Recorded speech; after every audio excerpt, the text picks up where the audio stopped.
What's going on, everybody? Before we even get started on today's show, I wanted to let you guys know my buddy Jamie Costa. He's one of the most talented people that I know, a very talented actor, but just an overall really good dude, a Star Wars fanatic, everything.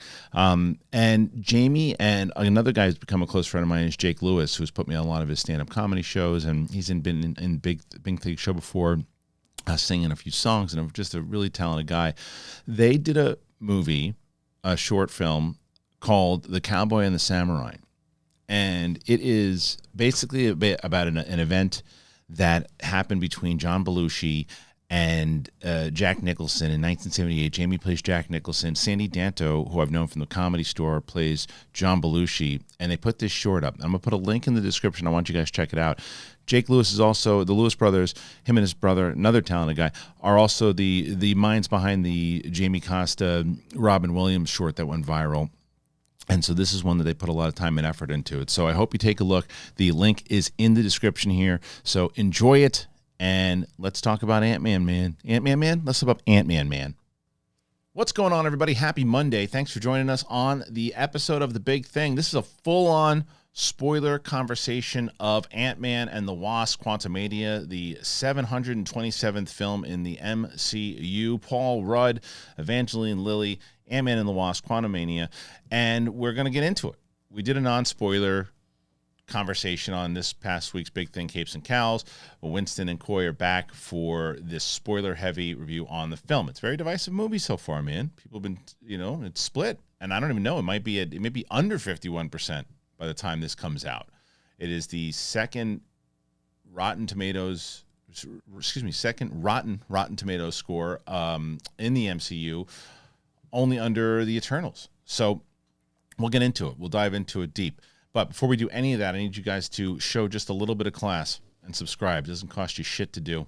Pretty easy. We got a lot of different things. We got out of the theater reactions on this channel, long form, short form, everything. And we're almost at 70,000. If you guys are here for the first time, hit that button.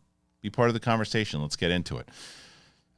Speaking of getting into it, if you want to go to the Patreon, you can support the show, patreon.com/thebigthingshow. Got a lot of exclusive content over there. It helps support the show, and you can come on over and we do Q&As and a bunch of other things that we'd love to have you over there as well.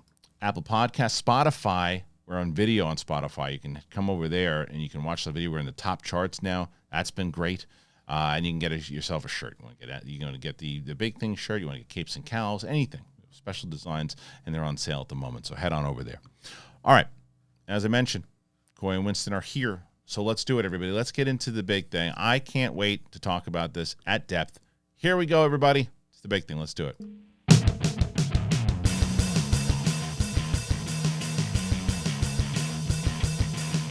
What's going on, everybody? Welcome back. Big Thing with me, Coy, Winston A. Marsall. We're back. Back, baby. Almost got the whole thing cleared, but not this time. Today is just Big Thing. So let's get into it, guys. We're going to talk about this movie in depth. Now, I think all three of us are kind of the same with me. What I mentioned, I like the sci-fi elements of this movie for sure, but I understand where it's not going to be for everybody, and certainly even more so. You and I talked about it. It has like this kind of Eternals feel where people are just not on board with it for sure. But I think to set this up and throw it to you guys on the court, and you take it where you want to take it. It starts off. I love the fact that they got right into the quantum realm. I like that they started off with Scott, and he's walking around. They had that Ant-Man feel where he's like, this is what I did, in that voiceover where he kind of served the purpose of Luis. I did miss the regular crew. Yeah.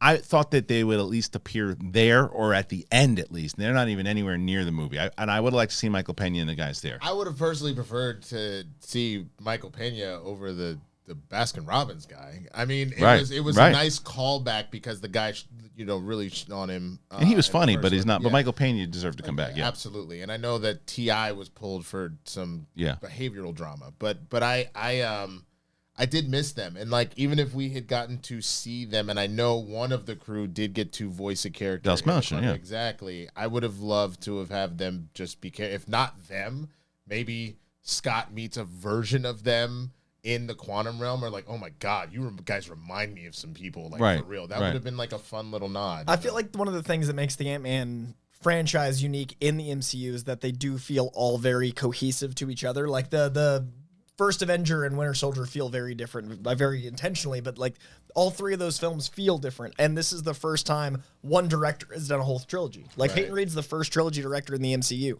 So to release, I guess. Yeah, because Guardians not out yet. Yeah. And he'll be the second. But like Peyton Reed's the first one to complete his trilogy. So it would have been nice to have those characters who are so formative kind of complete their journey. John Watts. Sony asterisk, but I'll take it. You're right. Yeah. But Peyton Reed, like I feel like that uniting force is those characters. So you could have had Luis catch up on what happened in those 5 years. It would have been really funny to have Luis survive the blip and then have him narrate to Paul Rudd what happened. It would have been fun to have Das Malchen maybe do a book reading because like that guy's Russian accent's delightful. It would have been any of those things would have worked for me just to tie it all in, but I missed them too. Yeah, it was just so they weren't again. It didn't necessarily take away from the movie, but it was just they were really making it seem like this is all this big connected thing. I mean, even Jimmy Woo was in it, you know. Yeah. So like and for that quick scene. Cameo, because I don't even think he said anything. They were just showing that it all connected. So it was weird. It was as noticeable to me that they weren't in it the same way it was very noticeable to me like Stallone wasn't in Creed. Right. So it was because they just had such a big part in the other ones, and I didn't necessarily think that we needed them in it for the quantum realm. I think for that, but anyway, the point is. They start out, you have this whole thing, it's a nice moment, and then it's like, okay, when they have Cassie in jail, I'm like, oh no, is they going to her personality is so radically different. She was never like this, but then we see she's got her father's tendencies, but it was more that she was at a protest, and that's why she got arrested and find herself in trouble. She's not like a real criminal. You know, she's got that kind of same type of thing that her dad. Though. Same thing with her dad, the same way that, and then, you know, the idea that she's been working with the Pims the whole time. That it was cute. Where is it? At first I was like, oh, she's like figured out like sleight of hand like her dad with the magic stuff, and it was like, oh, she shrank a car. Oh no! Right. Yeah. And I really liked the family dynamic stuff a lot. Yeah. Like that dinner table scene was one of my favorite scenes in the movie. I really liked that they enhanced and they leaned into like I think this is maybe my favorite Michael Douglas performance in a long time. I feel like nobody's talking about how great Michael Douglas is, but like the family element really worked for me in this. And it didn't even start though with that, as I say, it didn't even start with that scene of Paul Rudd doing his walk down the thing. It started with Michelle Pfeiffer in the quantum realm and meeting Kang for the first time and popping in, and that was a good, I think, intro. Like that's why a lot of the movie in the very beginning I thought was very well paced and really moved at a steady speed. And then when they got right into the quantum realm, like I was like, how long is it going to take them before they get there? And it's like they're in, and like 10 minutes. They're setting the signal out, and we ultimately find out that it was MODOK that was the one who was kind of putting it out there, and I liked the backstory of Janet of saying, did you get that MODOK was the one that sent the signal out. I didn't. Remember MODOK said when he looked at Cassie, he goes, oh, thanks for doing that, by the way, Cassie. Oh, I guess I must have missed when they're in the jail segment. But either way, you know, they go there and then it sets it up, and it was built out because of that whole realm was built out because of Janet and Kang and the way that was. I liked that stuff. That to me was the science fiction stuff that really I thought worked well. The first 2 acts of this film, and this is spoilers, so I'm just gonna say when it changed for me. The first 2 acts I was so in, and Greg had seen it before me, and he was like, I don't know what you're gonna think, but I want you to go in, and hopefully you got more out of it than I do. And he's right. The third act it's so messy. It's also like it makes the rest of the phase concerning, but they're literally how so? Because Kang got taken out by ants. Like, okay, so literally, and I made a whole video about this on my YouTube that you can go if you want to see my deeper discussion of it. This is just in brief. 3 changes elevate this film from a D+, C- to an A for me. 3 changes. It's 3. 1, if at the end the post-credit scene the Kangs go, the exiled one, our weakest, instead of our strongest, then it makes sense that Ant-Man could fight him. You literally make Kang a bigger bad for all of Phase 5, and you eliminate a lot of my problems with Kang being able to be taken out by ants, even for a moment, much less be taken out by Ant-Man and the team. 2, the only Avenger that deals with time, that doesn't deal with time travel, is Ant-Man. the size relativity of Ant-Man means that his sense of time is different than everybody else's when he's big, when he's small. They didn't even address the fact that I would have Kang not be able to fight Ant-Man and his family because he doesn't know how to deal with time relativity. So use the family element, use them all uniting, use the fact that she doesn't think that he cares enough, and actually tie that plot line together with Kang as opposed to having them be at odds for no reason. Kang fighting Ant-Man doesn't make sense unless it's about time relativity, about when he changes size, Kang doesn't know what to do with it. And 3, Kang never wields time offensively. Yep. And there's a point where he could have done that like to show his power. Right. And when he's got them in the prison, instead of using a weird telekinesis thing, why isn't he aging up Cassie and aging down Paul Rudd? Or welcoming them by having like, I'll reward you with that time back. But like isn't he not able to do that because when he's in the suit, he's got his power back. She says like now he's got, you know, so like I would have that. I know, but him losing the core, it sounded like he has like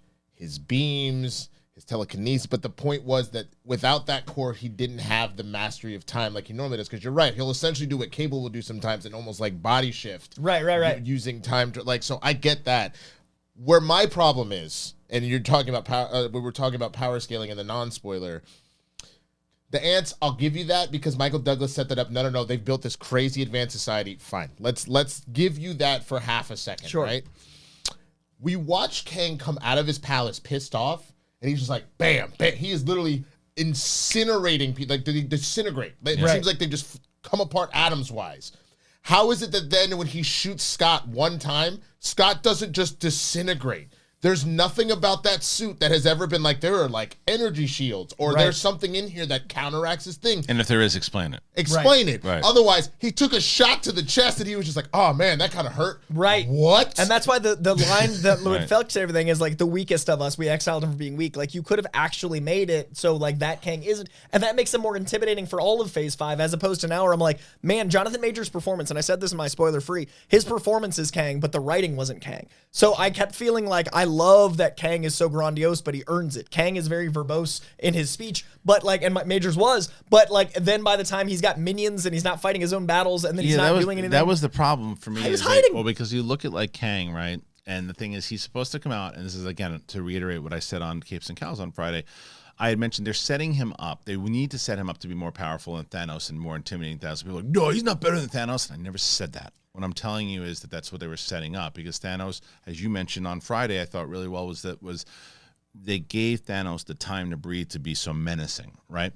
And with this is that he shows up, and it was my concern that I said to you guys that like if he gets kind of taken out easily, and then you had mentioned, which is essentially what happened, if he gets taken out easily, you're like, well, there's going to be so many other Kangs that come back. It's going to be scary. And that is scary. But the problem was, as you mentioned, like MODOK started to become more of the eye focus of villain for a little bit. And you're like, you know, and his redemption story and all these things that Corey Stoll does with MODOK, that started to become more interesting. And Kang at some point, you're like, that shouldn't be a thing. No. And I loved what Corey Stoll and MODOK did, but that shouldn't be at the cost of Kang, which it was. Right.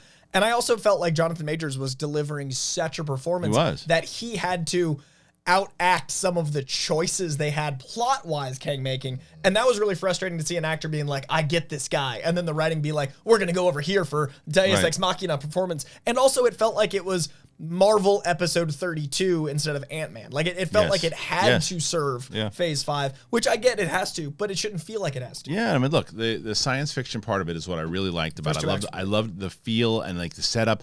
I agree. I think that the more and more I talk about the movie, the first 2 acts of the movie really worked for me and set it up. And I think largely because not only what Jonathan Majors is doing, obviously everyone's talking about, but it's really what Michelle Pfeiffer is doing. Michelle Pfeiffer and Janet have the biggest arc in the movie because she's been holding this in. Yeah. And she's been holding in the fact that like, I'm not telling anybody about this guy. He's staying there. I ain't going down there. He's staying there. And it sucks for them, but I ain't letting him come out. Yeah. And then she's pulled back into it. And I believe, because I started thinking about it a couple of times, like, well, was that ever really there in the other movies when she was in Ant-Man and the Wasp? Did you see any of that kind of stuff that even hinted at it? I'm like, no, because she buried it. She buried it and she didn't want it. And I believed it. Well, so you are bringing me directly to my actual problem with the movie. And I spoke about it a little bit on Friday. It's that how is the movie called Ant-Man and the Wasp, and the Wasp, or at least the one that's currently carrying the mantle, not really a part of this movie. She does the end. She comes in at the end and saves him out of nowhere. Which, to me, wasn't earned. Right. It would have made sense if Janet came back and made some big sacrifice again. You know what that was? That was them in the room basically going, all right, we do shit with we don't. Yeah. What if she has the big moment? So what are we going to do with her? Well, we don't know what to do with her right now, and she really hasn't. She had a couple things here and there. She scooped She him had up a couple moments. in the probability Yeah, she field. came back and helped him out in the field. She had a couple moments with her parents, in that thing. But like, we need to have a big moment. What if she's the one who saves Scott? Okay, cool, because you thought it was going to be his daughter, Right. And like, no, it can't be Cassie because she's done too much. Cassie has way more to do than she does. It's not right. Why call it Ant-Man and the Wasp? So this was I know it feels weird to take a step backwards, but you just call it Ant-Man Quantumania. I agree.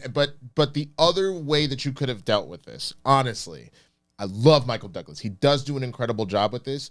Have Michael Douglas almost, I know you don't like Last Jedi, but you know how Chewie's kind of on his own and has his own little... Let Michael Douglas get lost in the quantum realm. They're freaking out about it, but Janet's like, we got other stuff to worry about. We will find your dad. And he's out here chilling with the ants. Right, they did that, but they just did it late. Yeah, they could have done that the whole walkabout. But leave him alone with Janet and Hope. Let them have a mother-daughter thing because she has her beef with her mom about, what are you not telling me? I've been trying to... Right, because they would have more time together if they did that, for sure. Because I think... a C-plot with Douglas. Yeah, because you put him there because, instead they did this thing a couple times. Huh? Yeah, and then they shoot, and then they had that forced flashback where we're like, we were there. It was 10 minutes ago. Right. Thanks. You have that. You have the fact with him with the ship, which is still kind of like funny or whatever, but like when he puts his arms in the ship thing. Right. You let Janet and be with her. Like there's all these talks, and you see in a lot of movies now and TV shows where like moms and daughters are being more honest with themselves, and daughters learn that the mom, back in college, she used to get... Let Janet be there with her mom. Have that weird moment with her. Right, or Hope be with her mom and be like, that guy? Yeah. Like, Mom, are you kidding? And let that be between them. Leave Hank out of it. And Hank doesn't need to know about it. And because of that... Although it's great to see Michael Douglas and Bill Murray together. That was a moment. Absolutely. You can get lost after that. Yeah, right. And find another way that maybe he shows up later and he's like, then he could have that moment. But I think the problem is that for her to be second billed, for her to have such a major element of the first two films and to then be non-existent. Oh, I don't think anybody disagrees with you. I think that was one of my biggest things, even the non-spoilers. It's called Ant-Man and the Wasp. You don't really see much. They could have had her do more for sure. But I will also say that I think one of the things on the positive side that what I really liked inside of the science fiction element, they did it twice, was when everybody's talking like the quantum alien language, and they're like, I don't understand anything you're saying. They're like, drink the ooze. So good. Yeah. And when they drink, and then you can start. It was reminding me of like a different device, but in like Avatar. Yeah. In Avatar, one of the things I loved was when Jake tells us, after a while you just start hearing Navi just sounds like English. Like, oh, okay, cool. Then that's similar to what you were just saying before. Just explain it. Like how is everyone talking? Because if you get down there and everybody's just talking English, like, oh, everyone just talks English down here. Yeah. But they're like, no, it's gibberish quantum talk. My God, if you had even said with Kang shooting those blasts, man, the constant exposure to Pym particles must have been preventing me from disintegrating. Like I said, there's single lines fix this film. But I bet you if I keep shooting your ass, I can get around that. Yeah. Like anything. Now you think because this movie was a little over 2 hours, right? It's like Just 210. 210. I thought it was just under 2. Well, I think by the time it doesn't matter. But it plays in that realm. Yeah. So do you think because Black Panther 2 was like 7 hours long, and Eternals was like 10 hours long, and like all these movies, I mean, I think Doctor Strange was like 220 or something. Maybe it's a little. That one I think was a little shorter. I don't know how long Thor was, but do you think because the run times have been a little too long lately, and because those movies haven't been, I mean, Black Panther out of all those was received probably the best out of all of them, but do you think they were like, okay, let's trim it down? Sure. And but in doing that, you lose stuff. But I don't know if they ever thought about these like problems. It doesn't feel like the third act was very well rewritten. Like to me, the first two acts are all about creativity. They're all about introducing cool characters. They're getting a lot of sci-fi.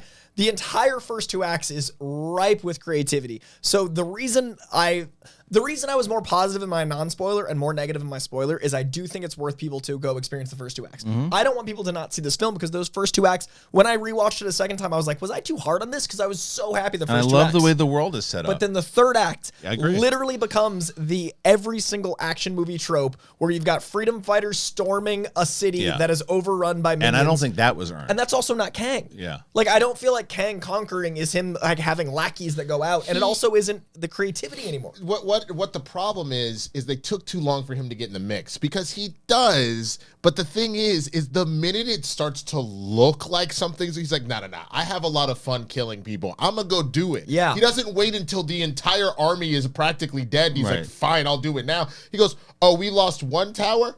I'm going out there, and he'll Kang. Like Kang. And the moment he said Kang, like the moment Jonathan Majors finally said his name, I was like, that's the guy I've been waiting for.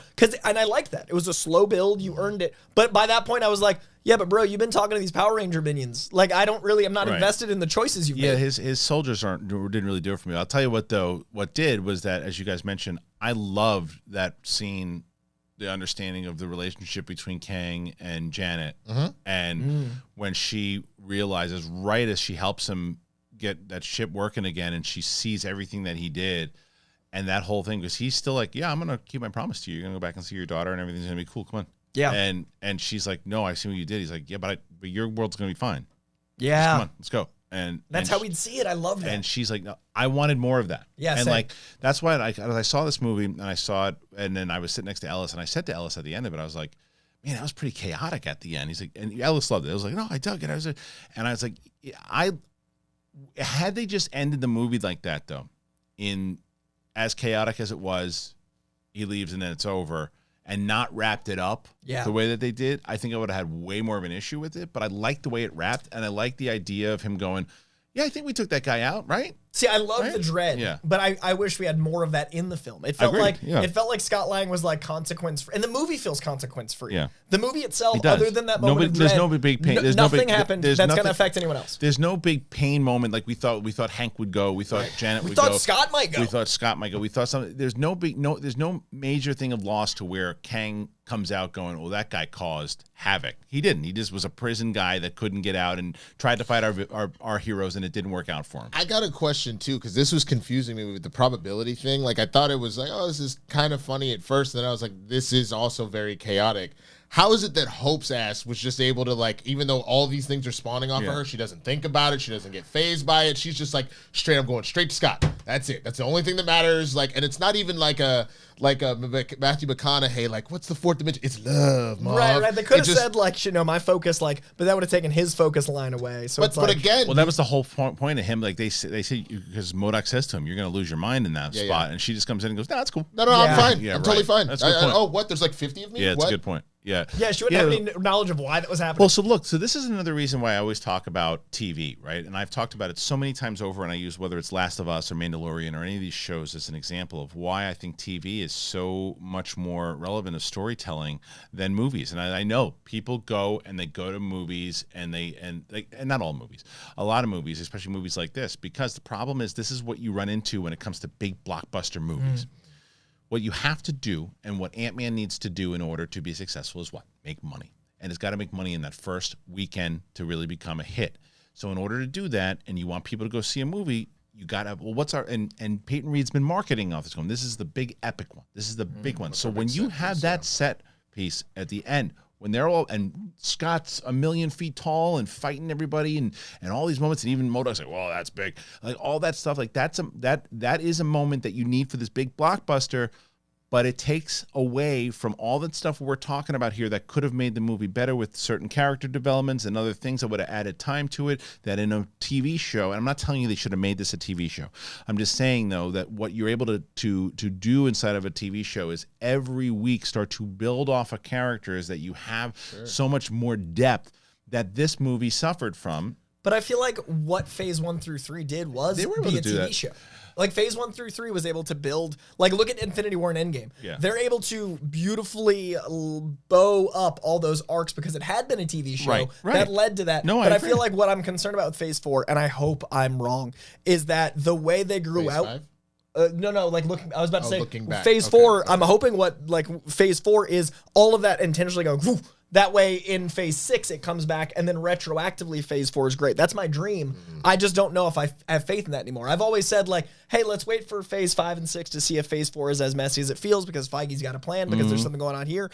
I think the reason I'm the most affected by this movie is because up until this movie, I was like, I have faith in the plan. And then I watched this movie, and I was like, this undermined the entire point of Kang. And now I'm like, is there a plan? Is it going to be okay in Phase 6? Because like I said at the top, the only villain that would accidentally work with Ant-Man is Kang because of the time disparity, and they didn't even acknowledge it when there's 100 lines of dialogue of "I've lost time, this is time." You make a good point though. Like I was being big is still tiny. I wanted He's still like the size of a quark. He wouldn't need the lime wedges. He's still infinitely small. Right. Their own rules are broken. I would want to see. I kind of wanted him to show Scott, like what he could have gotten back. Yeah. Right. Like I wanted to see him show show Scott in somewhere like, hey, this is what you could have, and then it's before the jail time. He's the only one with a child in the snap. Yeah, and he gets to spend all. Hawkeye lost his kids. He lost his time. Like it's beautifully unique. Right. They didn't spend enough time in there because when we all discussed this, it was like, well, Scott's got something to gain back because he's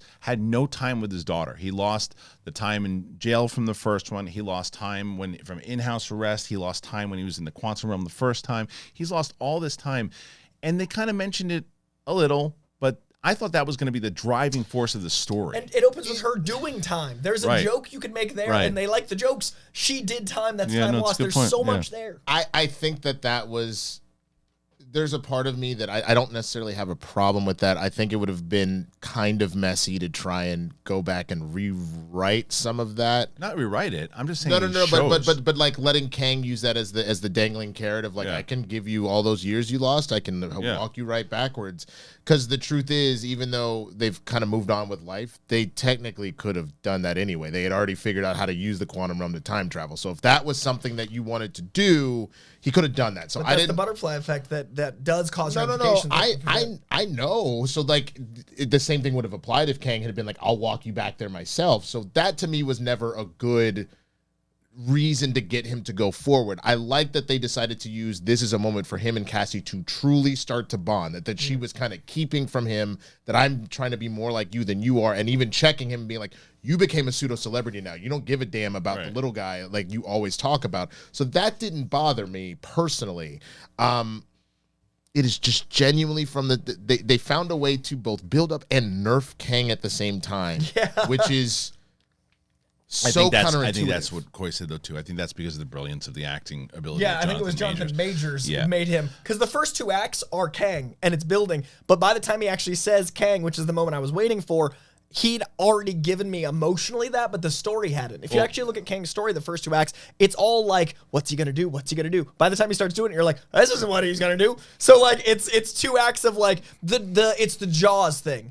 They did such a good Jaws thing, even while showing Jonathan Majors. And then once they have the shark, you're talking about that new Geico commercial where it's like, to have an epic sci-fi horror, you need a really good monster. And then they cut the camera. They're like, oh my God, it's hideous. And it's just this nerdy ass dude, a green screen. Right. So by the time we got to Jonathan Majors, he's kind of that. Like, and so he does a good job being the shark, and he does a good job delaying. Like, one of my favorite things Jonathan Majors said in all the press was, I chose to have him speak like a man that could speak every language. And I was like, that's Kang. Mm-hmm. And then by the time we got to the point where he was revealing more than that, like, interesting allusion to power, the power itself was like, oh, he's got a pew, pew, pew, pew. So, all right, before we'll get into a lot more of this. I want to get into MODOK. I want to get into a little bit more, and even I think transitioning also to what you guys said about how they set up Kang so well, and then MODOK kind of takes over in the third act, and it was more about him. But we'll talk about that in a second. But I also want to let you guys know about Athletic Greens, baby.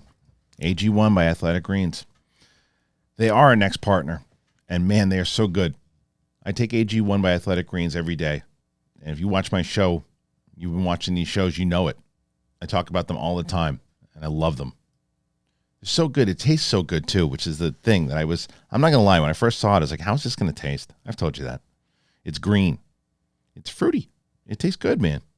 It really makes me feel, it gives me such a boost of energy, and such a good boost of energy, like a natural boost of energy. Because I'm not a vitamins person, like a full, taking like 87 vitamins. I like to take it in one shot, and that's what Athletic Greens does. AG1 is amazing. and it's helped me with so not only with energy, but like with sleep quality. Sleep quality is the best after having some AG1. And it was designed with ease in mind so you can live a healthier and better life. It's so good. It's got the all-in-one formula, and it makes it easy for me to cover my nutritional bases every day. The good thing is that AG1 is delivered to me every month. It's been very easy to make it a daily habit. I get the single serving travel packs, so I never miss a day. So I'm going, when I do these live tours, I'm going to have them with me. I used to do that with the Schmodown all the time. So if you're looking for an easier way to take supplements, Athletic Greens is going to give you a free 1-year supply of vitamin D and 5 free travel packs with your first purchase. Go to athleticgreens.com/bigthing. athleticgreens.com/bigthing. Check it out. All right, so once again, thank you to our friends over at Athletic Greens. AG1, man, I'm telling you, head on over there, athleticgreens.com/bigthing. Get your life right with that stuff, man. It's amazing. All right, as I mentioned, MODOK, right? And we had talked about MODOK in general. Yeah. Can I just say one last thing about Kang that also befuddled me? So you have them in the prison cells. You're using the telekinesis to literally shrink their outfits around them and like crush them, right? How is it then when it's time to actually fight, you can't just instantly go, bitch, we did this before?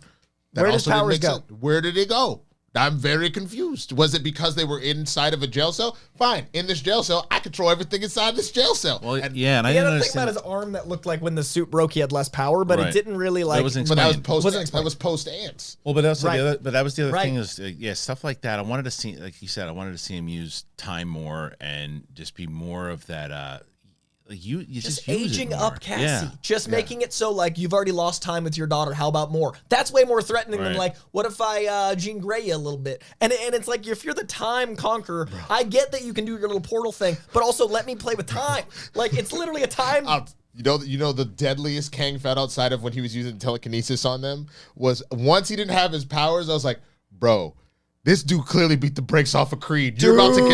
You think Scott Lang is about to go hands with Kang? And his come on, kicking, bro. I love that. Like, they even tied in. I love that Jonathan Majors himself, I think, tied in. Okay, the suit is top heavy. This is right here. How would he fight? And it's all legs because he's got his little flappy, dressy thing on. So he's like leaning into the kicks, and then once his sleeve's off, he literally fought like a man that's fought in 100 styles. Yeah, like, it was genius. And that's what I wanted to say. So like when he says in the thing that they showed at like D23, and I guess you guys saw it at Comic-Con, where he goes, "Oh, you're an Avenger. Have I killed you before?" Like, that's kind of like mentioned, but like they didn't really show that kind of stuff. You know, it would have been great if they like showed a moment. Like, one of the things I did like about Doctor Strange and the Multiverse of Madness was that opening scene when he's, it looked really Sam Raimi-ish, but like the idea of here's another version of him running around and this is what happens and he dies. And maybe because they did that, they didn't want to do it, but what a version of where, you see one of the Avengers fighting Kang, and you've seen this, like he was scary because of the performance, and I love that they didn't make him jokey. He wasn't jokey, he didn't need to be. But I would have liked to see a little bit more to make him so terrifying to understand what he's able to do with those powers. Didn't he say at one point that he had killed Thor? So how is it that you're out here being like, I murdered Thor? Right. So Ant-Man's punching me is going to be enough to stop. Like, you have built him up to this level of just like malicious malevolence. Now, is he less powerful in the quantum realm? Because if it was, I don't know if it was explaining it more. But if they said he's the weakest Kang, like I said at the very top, if you give one line of dialogue that he's the weakest Kang, you could even play with the idea that he's taking other Kang credit. You could even be like, play with the idea of like, he's a jealous Kang that just wanted to be like the other variants. Like, you can make it so he's trying to be the guy and he's not the guy. That's more interesting. It also makes Phase 5 bigger. It also makes the next Kang you meet scarier. It also makes the post-credit scene work more. But instead, they made it like, we had to exile the crazy one. And the crazy one's like, I did some stuff, but I can't fight Ant-Man. And then they didn't even make the time element of Ant-Man against him. They just made it so like he's got overwhelmed by ants, and then he fights while hurt, which is way more stereotypical and boring. But even the end of it, and like you said, like it was as he's fighting them and they're getting this fight. And by the way, totally ruined in that stupid trailer when they show I don't have to win. Yeah. We just both have to lose. I was like, okay, so that's coming up, so we know that's going to happen. That was a terrible choice. We're like the worst choice of a trailer moment since the first Avengers when they showed the Hulk rescue Iron Man. Yeah. They showed that in the trailer? Yeah. I don't remember that. Yeah. That was the absolute. Those are the two worst reveals in Marvel trailers ever, and this was the second one ever. It was such a bad reveal because I was waiting for it. Yeah. I was waiting for that to come, and I was hoping it was a cutout scene. That didn't even happen. But so the one thing though, even though I didn't want it to happen, they're fighting, and I go, okay, well the big lost moment here is going to be Scott. Scott's going to die. Right. It's what I didn't want to happen. But it looks like it's going to happen because the thing gets shut out, and he's either going to be caught in the quantum realm again for like forever, or going to be running the thing. And then when they show her, like we said, they give the Wasp something to do, and she comes in, but it's just not as impactful, bro. Because you're like, oh, said Janet and Hank make the original Ant-Man and Wasp. But even if they save him, the point of that is that. Well, he saved and he made it out anyway. There's no consequence to Kang's introduction. Right. We literally met Kang in this movie. Kang didn't do anything. The big bad of Phase 5. Kill a bunch of extras. And yeah, he killed a bunch of extras, and then he got trapped against a machine and blipped into it, which is also like every 80s and 90s action movie. And they didn't even make it. So like MODOK turns, and you have Scott realize he can't like let him get out. Why don't you let MODOK's tech, which was clearly made by Kang, he has Kang's hand, like the colors and everything else, why not have the turn be with MODOK's technology, a machine designed only for killing, plus Pym particles, shrink Kang down so he's trapped in an infinite loop of time where he is already, in the quantum realm, he has no power because he's stuck in time. They say out of time and place. Use MODOK's powers plus Pym particles, have that be the team up, actually have Kang have a consequence. Yeah, well, it's right there. Yeah, it's true. But you mentioned MODOK, though. We're talking about him. Corey Stoll coming back because a lot of people. I didn't mind Corey Stoll as Yellow Jacket. I liked the character, but a lot of people feel he's one of the weakest villains. I think he's one of the weakest. Yeah, a lot of people do. This redeemed him, and that was the point. The point was that it seemed like this kind of redeemed what he was doing and when he was down there, because I didn't know. All I knew from MODOK was from what I heard. I knew nothing about him, the character at all, and then I just remember being a big goofy head or something like that, and the personality, and they played into that, but they changed the mythology. And the mythology was that in the comic books he was like this assassin, that the same type of thing happened to him, but he became this weapon. And it was AIM. So they already covered AIM with Iron Man 3, and so what it was is an AIM scientist signed up to be an experiment, and they were going to make him this ultimate killing machine, but originally he was supposed to be for computing. But then once he gets that power, especially because he tried to back out of it, they're like, screw you, dude, you're gonna do it. He kind of snapped, and he's like, the machine only designed for computing, I'm about to kill, and he just starts murking people. Well, and so you're right, and so he says ridiculous things and stuff like that too inside the comics and all that, right? So I didn't have an issue that to change the origin. I was watching it, I'm going, I wonder if people who were expecting that MODOK are going to be upset with it. But the way that they played it, and the idea that he's just, and that was another way to kind of show you Kang's power, was he could just throw MODOK, who was mowing people down, and just toss him like a little garbage can. And I was like, okay, that moment works. And then the turn, and this is what I mentioned on the non-spoiler, the turn I thought was abrupt. I liked it, but I thought it came out of nowhere. I thought of just the idea of Cassie going, don't be a dick. And he's like, oh, you're right. You know what? I don't want to be a dick anymore. This is a guy that, like, you look at what he did in that first movie, and there was no change. And if you would have said to Darren Cross in the first movie, don't be a dick, he would have turned you into goo. Right. And now he's even more angry because he's a garbage can with little arms. Yeah, he's literally with his little ass hanging out. Because the other thing about it that's interesting, if you remember in the first one, when we were doing the rewatch, Hank warns him, you have to be careful if you don't have the controlled Pym particles, it drives you insane. Right. So now he's not insane, he's just a dick? Well, no, because I mean he's a complete mess, right? Yeah, so the whole time is emotional, right? And so when it's just this one turn, that's what I'm saying. Like where sometimes Guardians, Ant-Man are the two movies that are the most guilty of it, sacrificing the actual moment for a joke to work, even if it's a very funny joke. And I thought that the joke of "Don't be a dick" was hilarious, and it got the biggest laugh in the theater. That's the one you're talking about. I thought you were talking about the Avenger line. The Avenger line was the best. I think the Avenger line is the best line in the movie. Because the Avenger line worked well because here's the difference between the two. The two of those lines, as much as I think, again, the "Don't be a dick" line got a big laugh in the theater, and him going, "Oh, I didn't want to be a dick anymore," and that's why he turned. It was funny, but when you look at the overall, that's how they turned him. Just because of that, like you can really dive deep and go, that doesn't really make a lot of sense why he did it, but fine. That's why he turned the heel turn from babyface turn. The Avengers line is him dying, and it doesn't change his personality. Right. His personality is the same. Yeah. It's the same way he's like, oh, now I'm an Avenger, and like, well, and he's spitting up blood or whatever he's doing, and just like that to me, that worked better than the dick line because it was. The dick line was like, oh, what if he says, you can see him in the writer's room and like, oh, that'd be hilarious if he said that. And that's how he turns. I don't want to be a dick anymore. Right. And it's just like, I did like the one extra beat that allowed for a moment of self-introspection of like, what else am I? Who am I? I kind of like the idea that he's been pushed around by Kang and he doesn't want to be a guy that's just a lackey, but I would have loved at least a scene of that. That would rationalize, like, what else do I have down here? Oh, I'll be the good guy. But we needed a moment of like him even like maybe not working for Kang anymore. Like, I don't like how he's treating me beyond the flick. Right. And they just showed him like he just kind of treats him like a garbage can the whole time. And you're just like, but the comedy of him outweighed that for me. Like I know there's issues with, but like I was the only one that laughed both showings, but for some reason I don't know why when he comes up and and there's like a really dramatic Michael Douglas shot and he goes, "Hey Hank," it's so funny to me. Like it was like peak humor, and so MODOK to me worked with the new invented backstory. Do you know what I loved? What it was a good bit that worked relevant because every single person who saw him after he'd been introduced. The same reaction. What happened? Yeah. That to the very end. That was brilliant. That works because a lot of times you wouldn't do that again. Because like, oh, we did that already, and like, but you see that's what you do. Yeah. That's what you do. And it's like even like, and they done it with and Hope had already reacted. And we all got new ones. I loved it. And then when Hank sees me, he's like, Darren.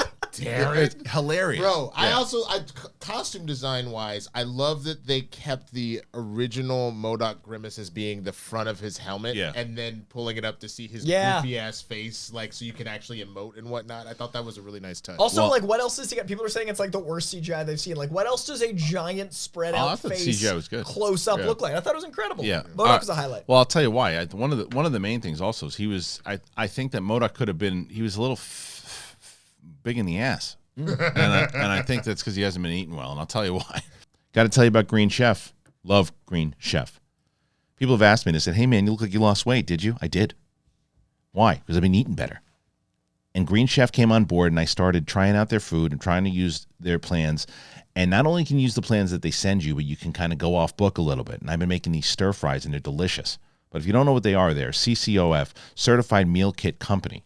They make eating well easy with plans to fit every lifestyle. It doesn't matter what your lifestyle is, they fit it.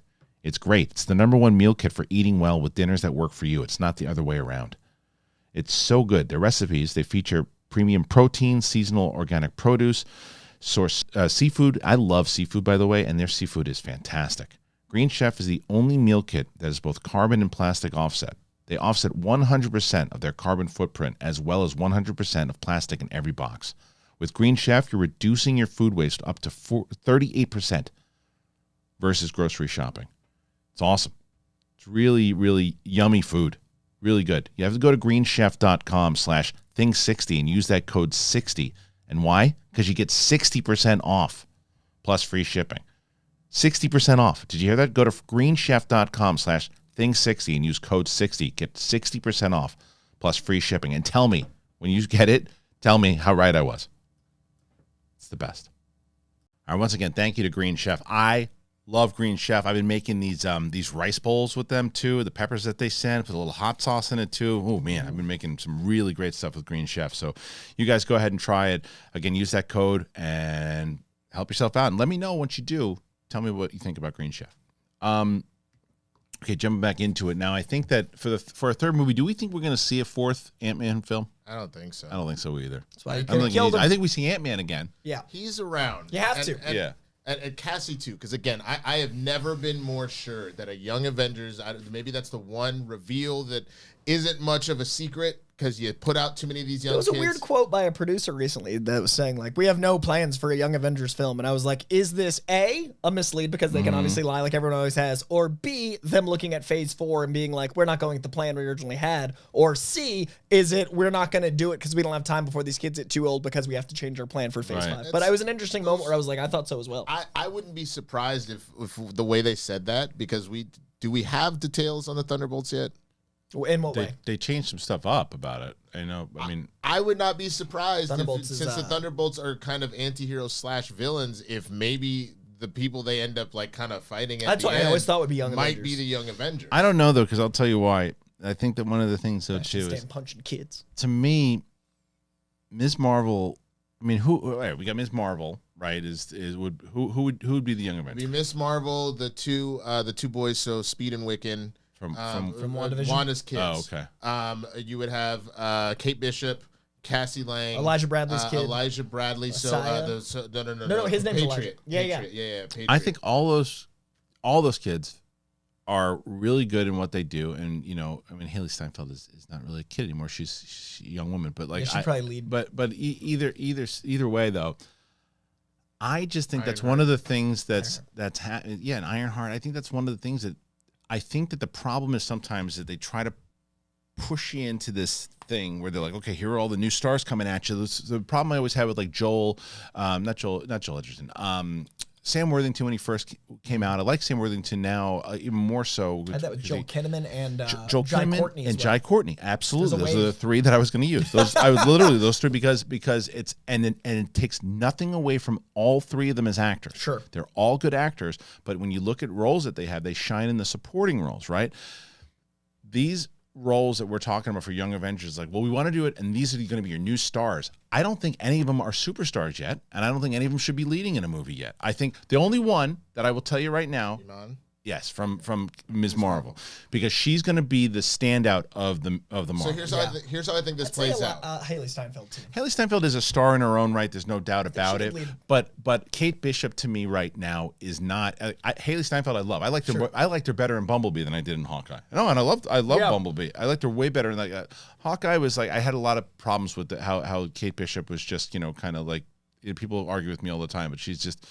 It's not that she does. Well, I know she trained. I understand that she was been doing mixed martial arts since she was younger. I get all that too. Doesn't mean she was a normal kid, like, just going to school, and then she's flipping off cars, fighting assassins.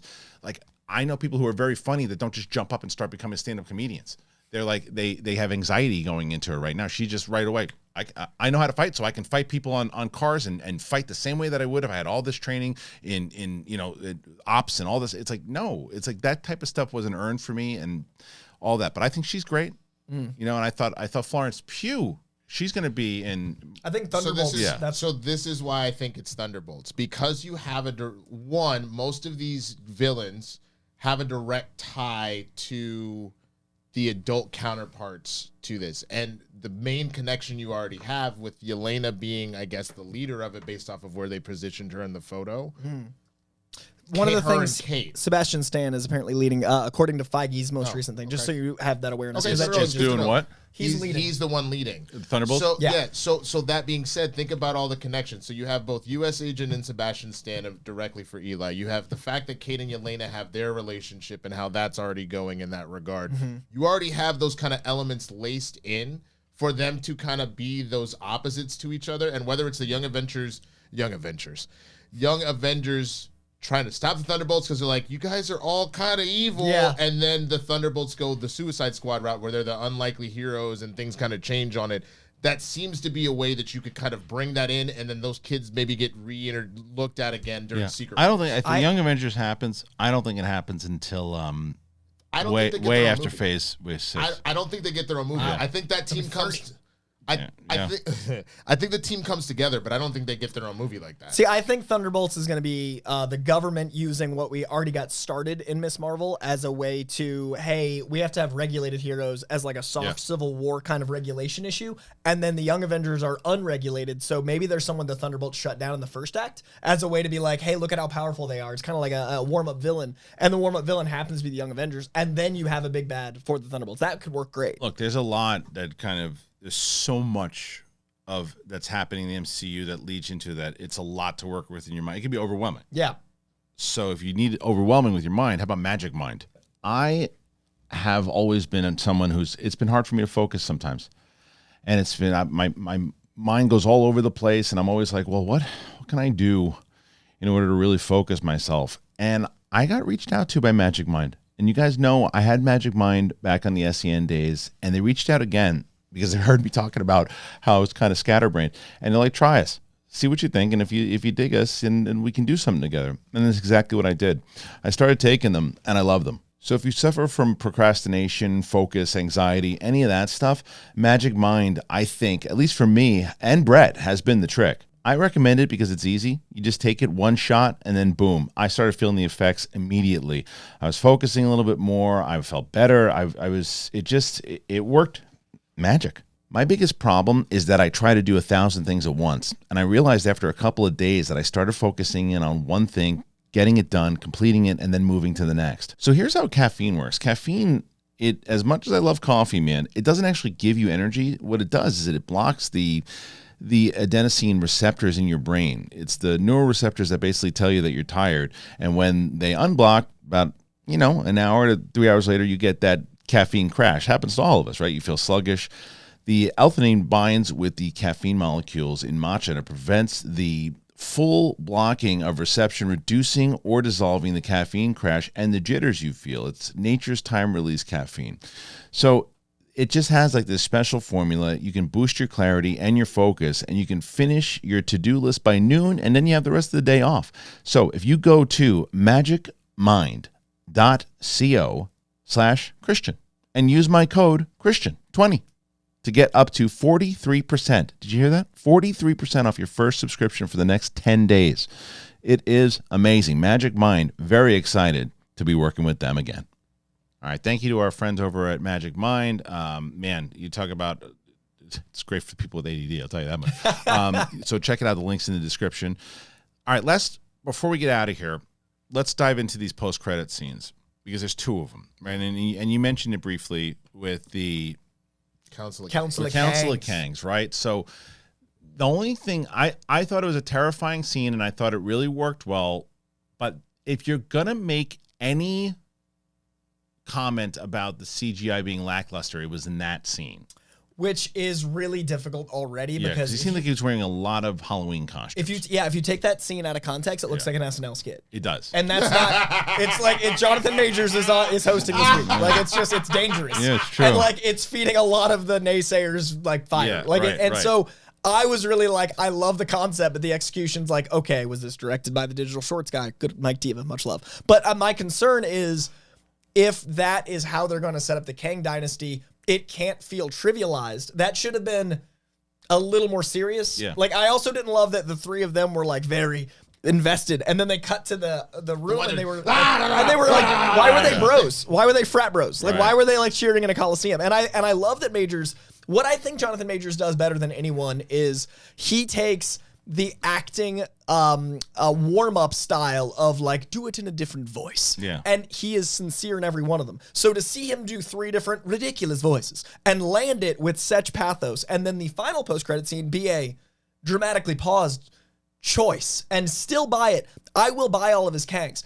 But they took that strength away from him by having it be 3 caricatures that then are a bunch of people yelling. So then, like, you don't get the Majors thing. Like, you took away his major asset, which is gravitas. Scene. Yeah, I mean, it was also, I think it was more so to show you how rushed.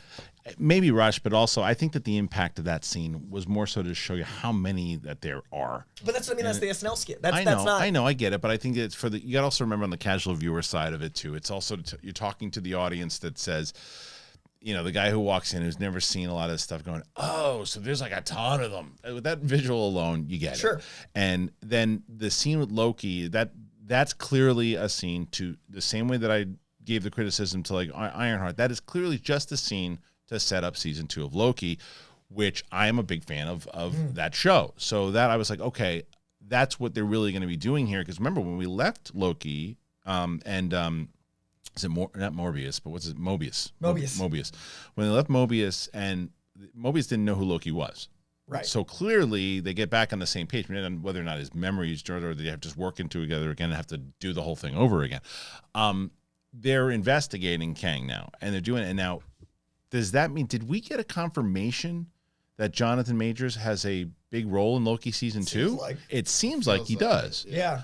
That gets me to want to tune in even more. Right, and I think it's smart that they're finally doing the cohesion and post credits to the shows as well as the movies. Of course, yeah. Because they needed to make it as important as it actually is. Because saying that you don't have to watch the stuff is like, that's not true. Well, and it's also the interesting thing they did with the Council of Kangs is the 3 that we get the conversation with. They're like, they've started to figure out time travel. They've started to figure so it also lends, to be honest with you, that Kang all of a sudden is just going to start appearing all over the place. Well, the rules are going to be different in the show now because the rules were so different in Loki season 1 because it was the TVA holding everything together. There's no TVA anymore. They don't really. They're there, but they don't have the same type of importance that they did beforehand because their leader is dead. I don't think we get Kang in Guardians, but I think we get Kang in the Marvels. I think we get Kang in whatever's next. I think Kang is. Kang was supposed to be rumored to be in Agatha.